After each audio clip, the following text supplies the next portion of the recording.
നമസ്കാരം. ഞാൻ ദില്ല ദിനേഷ്. ഞാനൊരു ക്ലാസിക്കൽ ഡാൻസറാണ്. സ്വദേശം തൃശ്ശൂർ. കഴിഞ്ഞൊരു 19 വർഷത്തോളമായിട്ട് ദുബായിലാണ് താമസിക്കുന്നത്. ഞങ്ങൾക്കൊക്കെ ഇവിടെ വളരെയധികം അഭിമാനത്തോടു കൂടെ എടുത്ത് പറയാവുന്നൊരു വ്യക്തിത്വമാണ് കവിയും എഴുത്തുകാരനുമായിട്ടുള്ള ശ്രീ മനോജ് സാർ, മനോജ് കളരിക്കൽ.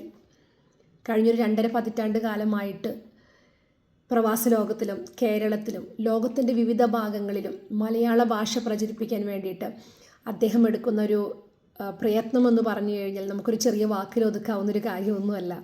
ഒപ്പം തന്നെ മലയാള ഭാഷ പഠിക്കാനും സംസാരിക്കാനും ഒക്കെ കുട്ടികൾ അധികം താല്പര്യമെടുക്കാത്ത ഈ ഒരു കാലഘട്ടത്തിൽ 95,000-ൽ പരം കുട്ടികളെ മലയാള ഭാഷ അദ്ദേഹം അഭ്യസിപ്പിക്കുകയും അത് തികച്ചും സൗജന്യമായിട്ടാണ് അഭ്യസിപ്പിച്ചിരിക്കുന്നത്. അടുത്തൊരു തലമുറയ്ക്ക് വേണ്ടി അദ്ദേഹം ചെയ്ത ഈയൊരു കാര്യമെന്ന് പറഞ്ഞു കഴിഞ്ഞാൽ അത്രയും പ്രശംസ അർഹിക്കുന്നൊരു കാര്യമാണ്.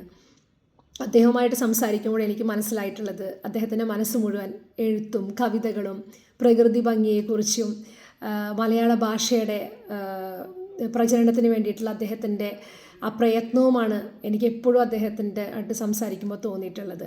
അദ്ദേഹത്തിൻ്റെ ഒരു കവിത എനിക്ക് അയച്ചു തന്നിട്ടുണ്ട്. അത് എൻ്റെ ഒരു പണിപ്പുരയിലാണ്, നൃത്താവിഷ്കാരം ചെയ്യാനുള്ളൊരു പണിപ്പുരയിലാണ് ഞാൻ. ഷാർജ അന്താരാഷ്ട്ര പുസ്തകോത്സവത്തിൽ അദ്ദേഹത്തിൻ്റെ മനോജ്ഞം മലയാളം എന്ന കാര്യപരിപാടികൾ നടക്കാറുണ്ട്. ഒപ്പം തന്നെ അദ്ദേഹത്തിൻ്റെ കവിതകളും എഴുത്തുകളും ഒക്കെ കുറേ അധികം പബ്ലിഷ് ചെയ്തിട്ടുണ്ട്. മനോജ് സാറിന് ഈ ഒരു പുതുവത്സരത്തിൽ ഇനിയും മുന്നോട്ടുള്ള എല്ലാ പ്രവർത്തനങ്ങളിലും എൻ്റെ ഹൃദയം നിറഞ്ഞ ആശംസകൾ നേരെയാണ്. ഒരുപാട് മുന്നോട്ട് ഇനിയും സഞ്ചരിക്കാൻ സാധിക്കട്ടെ. നന്ദി.